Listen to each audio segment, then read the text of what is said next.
Ireland's post-war humanitarian aid to Europe, 1945-1950, Catholic networking, remembrance and missionary tradition in Ireland.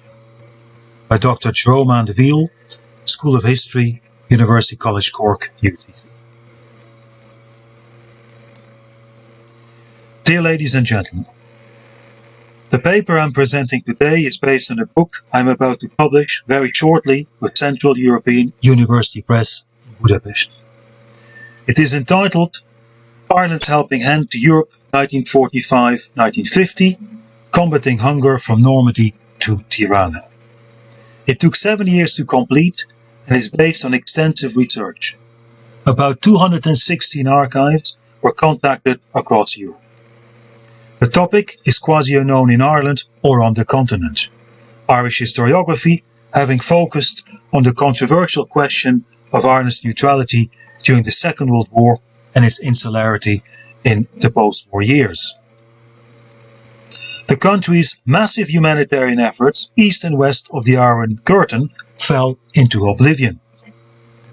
Today, nobody knows that about 3 million Hungarians got 200 grams of Irish sugar each, a fact fully recognized by the Hungarian Ministry for Welfare controlled by the Stalinists. Equally unknown is that the first foreign non-Allied supplies to be distributed in all 4 Allied sectors of Berlin and the Soviet occupation zone of Germany were Irish, or that Greek political detainees were given Irish clothes. The first part of the book details the humanitarian efforts undertaken by the Irish government, churches, people, factories, firms and farms. Like Switzerland's, Ireland's humanitarian efforts were a national task. The second part of the book details how Irish supplies were distributed and received on the continent from a hospital in Normandy to the streets of Tirana. There are many themes in the book. It seeks to analyze the participation of all concerned. A top-down and bottom-up history from Eamon de Valera's cabinet in Dublin to a knitting group for distressed Europeans in Charleville in County Cork. From givers in Ireland to recipients on the continent. Women played a very important role in both locations. Although humanitarianism is a noble sentiment, it is certainly not devoid of politics, all the more during the emerging Cold War. What I would like to explore in this paper is a Catholic aspect of Ireland's relief operation, as humanitarianism through Irish foreign policy was an affirmation of Irish Catholic identity. The motivation for the Irish people to give to those in need was an act of Christian solidarity between the nations based on the Christian principle of charity. The Catholic Church, especially Archbishop John Charles McQuaid of Dublin, played a main role in inciting people to participate and in assisting the Valera's government in organizing relief. The people were asked not to forget that during the Great Famine in 1845, other nations had come to Ireland's rescue. Thus, the past connected to the present in 1945. Also, the nascent Cold War was an ideological battlefield between the democratic and Christian West and the godless communist Soviet Union and its satellites. The Vatican much appreciated Catholic Ireland's humanitarian efforts east or west of the Iron Curtain, as relief was a way to consolidate Christianity. However, the Vatican's interference in Irish decision-making was not above controversy.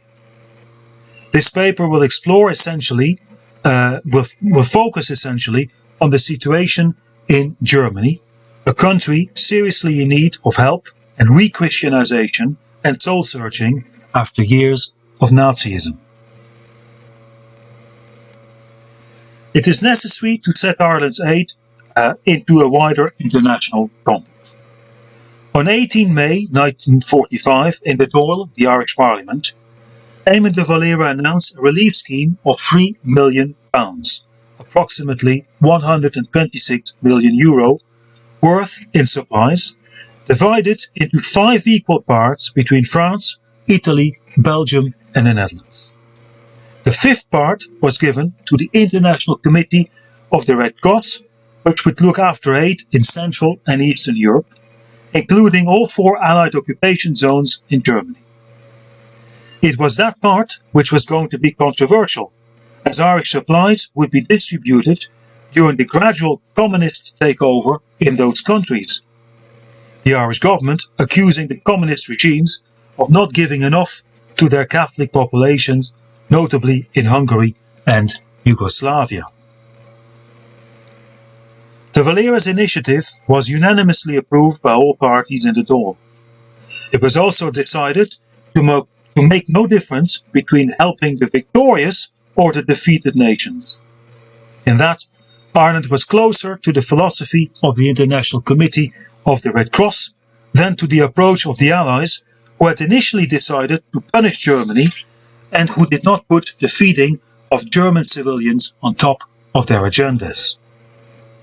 Helping Germany was also not in the remit of the recently created United Nations Relief and Rehabilitation Administration, UNRWA. Ireland not having the needed merchant fleet to transport the supplies, it was added that it was up to the beneficiary countries to come to collect them. There are different motives for the Irish government's decision to give a helping hand to Europe. Briefly, there was a fear of being internationally isolated after the country's neutrality during the war. Much needed humanitarian involvement offered the opportunity of a comeback on the European stage. There was peer pressure, as fellow neutrals Sweden and Switzerland had made their intentions clear to help Europe. Ireland could simply not stand idly by. There was the weight of the past, as 1945 marked the 100th anniversary of the Great Irish Famine. Back in 1845, European countries had sent aid to Ireland, and government and church leaders now ask the Irish people not to forget that fact. It has been argued by Cormac O'Grada that the Great Famine had been, I quote, relegated to being a slogan and a taboo for generations, and that it was hardly commemorated at all in the 1940s. End quote. That might well be, but research for this book proves that the Irish people were asked to remember it in post-war years and to donate generously for Europeans in need, which they did. But besides these political considerations, the Valera's government was above all driven by a sincere desire to help. So was the population, who had no political considerations at all. In Kevin O'Sullivan's words, I quote, "From the early 20th century, the Irish public's vision of the developing world was dominated by images from missionary magazines and the often deeply personal recollections of relatives, neighbors and friends who lived and worked in far-flung mission stations across Africa, Asia and Latin America." Quote. Among many, an important notion developed that Irish values were associated with Christianity, justice and peace. Having been part of the British Empire, numerous Irishmen and women had immigrated to distant lands, while others had become members of Catholic orders and were involved in missionary activities in the world. In 1945, that sense and that identification with missionary work was channeled into aid for Europe, where extraordinarily bleak circumstances were prevailing. Now here is an example of the hundreds and thousands of letters that were sent by Continentals to Ireland to thank the Irish government and the Irish people for what they had done for them. Now this particular example comes from a French boy who you can see on the left on the photograph. He is receiving Irish sugar, and in the archives I found the letter on the right that was just after the photo, so I suspect that this boy wrote this superb little letter. It says, I quote, Chers Irlandais, je vous remercie des 250 grammes de sucre que vous m'avez envoyés par intermédiaire de l'entraide française. Je ne suis pas bien écrivain, mais je suis encore bon dessinateur. Je vais vous faire un petit dessin qui vous fera plaisir. Recevez mes sincères salutations, Robert Poiton. Superb little letter, showing the appreciation of the boy. And as there are many teachers among you, you can as well see that you can as well spot the spelling mistakes and the grammar mistakes, but that is a different matter. The Second World War had devastated Europe. More than 40 million people had died. Jews and other human beings deemed to be inferior had been barbarously exterminated by the Nazi regime. Millions of children were orphaned or semi-orphaned. Other millions were wounded. Many millions were homeless, and more millions were uprooted and waiting for repatriation.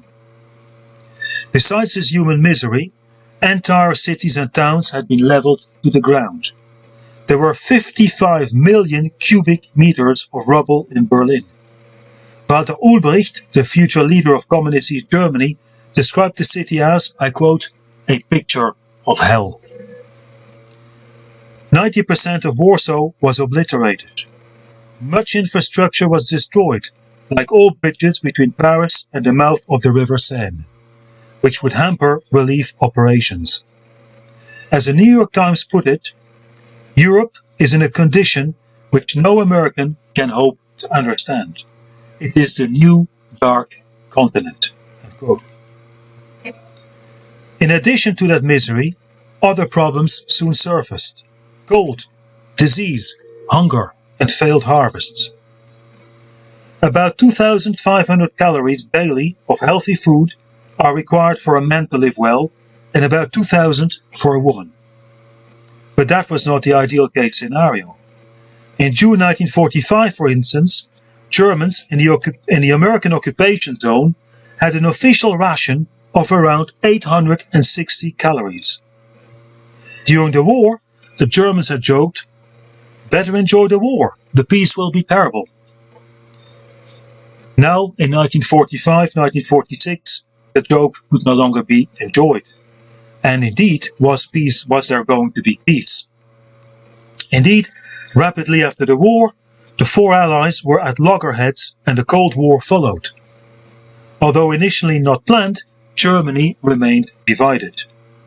The Soviets imposed their ideology in Central and Eastern Europe, whereas the Americans became the leaders of the Western world, guaranteeing the defense of democracy and religion. For decades, the study of religion during the Cold War was neglected, although more and more studies have seen the light recently. Pope Pius XII was vehemently anti-communist. If he had remained rather silent against Nazism during the war, he lost no opportunity in denouncing godless communism during the Cold War. In 1947, the Vatican had accepted US President Harry S. Truman's logic of containment against the Soviet Union. Truman sought to mobilize all religions into a crusade against the Soviets and began by approaching the Vatican. In Eastern Europe, under Soviet domination, there were about 50 million Catholics who, theoretically, constituted a counterweight to Marxism.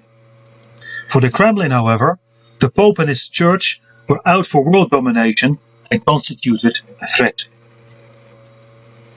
In Western Europe, it was important that the economic situation improved as rapidly as possible, as an unstable situation was a godsend for local communist parties who could denounce the inefficiency and ruthlessness of capitalism and democracy and hope to win the elections. Therefore, everything should be undertaken to combat communist infiltration. Moreover, after years of Nazism, Christianity was regarded as a weapon to combat a possible return of Nazism or a communist takeover in the Western occupation zones in Germany. German minds needed to be urgently denazified. The population had been singularly out of touch with its churches between 1933 and 1945, and some ecclesiastics had been seriously compromised with the Nazi regime. The post-war years offered a serious opportunity for a comeback of the churches, and salvation lay in the rediscovering of the religious roots in Europe, its true Christian heritage, and the teaching of the Catholic faith. Therefore, Irish aid in Germany and elsewhere would not only be a pure act of humanitarianism, but would also acquire a political edge. The Irish Catholic Church was fully aware of the unfolding situation in Europe. Space is lacking here to detail the relief activities undertaken by Ireland between 1945 and 1950. In a few words, hundreds and hundreds and hundreds of tons of supplies were sent to the continent. The clergy was often involved in the collection of clothes, for example, and liaised with organizations such as the Irish Red Cross Society or St. Vincent de Paul. In their exhortations to help, the clergy asked the Irish not to forget the Great Irish Famine. Michael Brown, the Catholic Bishop of Galway, declared, I quote, that the people of Europe came to the aid of this country at the time of the famine a century ago, and it was only right that we should now give in return from our abundance. In Germany, the first Irish supplies were distributed in Freiburg im Breisgau in the French occupation zone. Nuns were in charge of the distribution operation, as was frequently the case in Catholic areas in Europe. Now here we can see a series of photographs that illustrate that point. For example, here in northern Germany, in Aschendorf-Ems, in the British occupation zone, you can see here this nun, the sister, distributing probably Irish corned beef, tinned beef, to a couple of elderly Germans. Here we have German children receiving Irish supplies somewhere in Germany. It's, as you can see, the photograph is undated, but again you can see the presence of the nuns in this garden.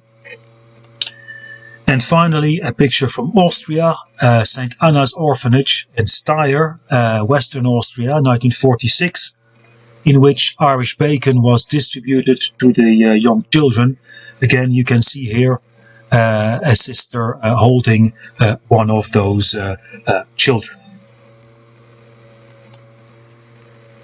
Archbishop Konrad Gröber, the Archbishop of Freiburg, wrote on this particular occasion, I quote, "May God bless the Emerald Isle and its merciful inhabitants. This prayer I repeat for the day. This is my exhortation to the Catholics of my town and diocese, that they never may forget Ireland, whose missionaries in times of old also brought us the doctrine of the cross and our Saviour. Thus, past time with its spiritual needs and present time with its physical and spiritual needs join hands." End quote. Gröber knew his history, since Irish missionaries had been very active in that part of southern Germany many centuries ago. Hundreds of thousands of letters of thanks from officials, religious dignitaries, and ordinary citizens were sent from both sides of the Iron Curtain to Ireland. Simple word of sincere thanks and solidarity between the nations were the main themes in these letters, but also Christian solidarity, especially in letters coming from Germany. A Protestant clergyman from Trier in the French occupation zone deeply thanked Ireland for the 16 tons of food the city had just received. He wrote that 50,000 inhabitants would be fed, I quote, "But what is more crucial is that they will be strengthened spiritually in their dire need," end quote. To him, the Irish gift was, quote, "evidence of Christian solidarity connecting the nations," end quote. In Munich, Cardinal Michael von Faulhaber wrote to the President of Ireland about, I quote, "this renewed evidence of the active sympathy in religion and outlook which the people of Ireland have with us," end quote. The city of Cork had decided to adopt Cologne and focus on sending its relief supplies to the city on the Rhine, now a heap of rubble. Cardinal Joseph Frings, who had courageously opposed the Nazis, acknowledged the generous help from Ireland for his city. I quote, "Even the smallest help means a great relief for them. I will gladly let the children know that good Catholics in Ireland, together with the Holy Father, are looking after them." End quote. Frings was most grateful to John Charles McQuaid, the Archbishop of Dublin, for providing help, so much so that he subsequently authorized the setting up of a branch of the Legion of Mary in his city. The Legion had originally been founded in Dublin in 1921, was composed of lay volunteers, and looked after the spiritual need of Catholics. Within the Irish Catholic hierarchy, it was indeed McQuaid who stood out in the organisation of relief operations. Again, space is lacking here to give a comprehensive account of its role. But in a nutshell, McQuaid was cosmopolitan, had travelled extensively in Western Europe, and was fluent in French and Italian. He was also extremely active in charity work in his diocese, which led to the creation of the Catholic Social Service Conference. McQuaid knew about the catastrophic situation in Europe, the ongoing international politics, and the Vatican's position. He was also much influential on those in the Department of External Affairs who were coordinating the relief operations in Dublin. He was first approached for help by Johannes de Jong, the Catholic Archbishop of Utrecht in the Netherlands. McQuaid focused his attention on France, Austria, Hungary and Italy mainly. But it was for Hungary that McQuaid became deeply involved. The situation in that country was very tense owing to the gradual communist takeover. Cardinal Joseph Mincenti asked for help through his representatives in the Vatican. Monsignor Giovanni Montini, in charge of foreign affairs and with whom the Irish government frequently dealt in matters of relief, operated as a kind of advisor in the matter. McQuaid tirelessly organised collections of supplies for Hungary, notably 20 tons of clothes, and was in touch with the Hungarian Catholic Action. However, owing to tensions and misunderstandings between the Hungarian Catholic Action, the Hungarian Red Cross, and the Hungarian authorities, McQuaid terminated his involvement in 1949. The Hungarian Catholic Action alleged that communists were not fairly distributing Irish supplies to the Hungarian Catholics, something which turned out not to be correct, as several other similar allegations in Central and Eastern Europe. People from all backgrounds behind the Iron Curtain received Irish supplies and perfectly knew where they were coming from. But relief, like other things, now became a part of the propaganda battle between East and West. The history of Ireland's aid to Europe is not without controversy. The Vatican asserted its authority, and Montini let it be known to the Valera that it preferred Ireland to stop collaborating with the International Committee of the Red Cross, located in Protestant Geneva. From then on, the Irish government cooperated with the American National Catholic Welfare Conference, which, unlike the Red Cross, was not neutral and very tough on emerging communist regimes. Also, the Vatican preferred that Irish supplies for Italy be sent directly to the Pontifical Commission of Relief, which would look after their distribution and credit Catholic Ireland, rather than sending them to relief organizations it did not control. There was also interdenominational relief competition, as Catholic and Protestant organizations could be rivals in the post-war re-Christianization efforts of certain parts in Europe. Finally, Ireland's humanitarian efforts for post-war Europe were extraordinary, as they were a national undertaking involving government, churches and people. They were all the more extraordinary as the country was not rich and had limited economic means. And yet, Ireland could compare itself honourably with Sweden and Switzerland. Through these efforts, Ireland's Catholic identity was expressed. Some countries in Europe, because of their pre-war and war past, needed to reconnect with Christianity. Ireland helped in this regard. Unlike previous centuries, Ireland did not send missionaries to the continent, but its deeply Christian, compassionate approach and the involvement of its people and clergy generated hope in wartime countries, a will to continue with a different life. The Catholic network played a crucial role in this. In July 1949, Monsignor Montini wrote to Joseph Walsh, now Irish ambassador to the Holy See, and who had been instrumental in elaborating Ireland's relief programme when he was Secretary General of the Department of External Affairs in Dublin. Montini informed Walsh that the American National Catholic Welfare Conference had told the Pope that the Irish government's help for Europe had been substantial, notably in Germany and Austria. Montini added, I quote, "His Holiness would have me assure Your Excellency that such continued aid has been a factor of no small importance in the social and physical rehabilitation of the peoples of the war-shattered countries of Europe." End quote. Many thanks for listening.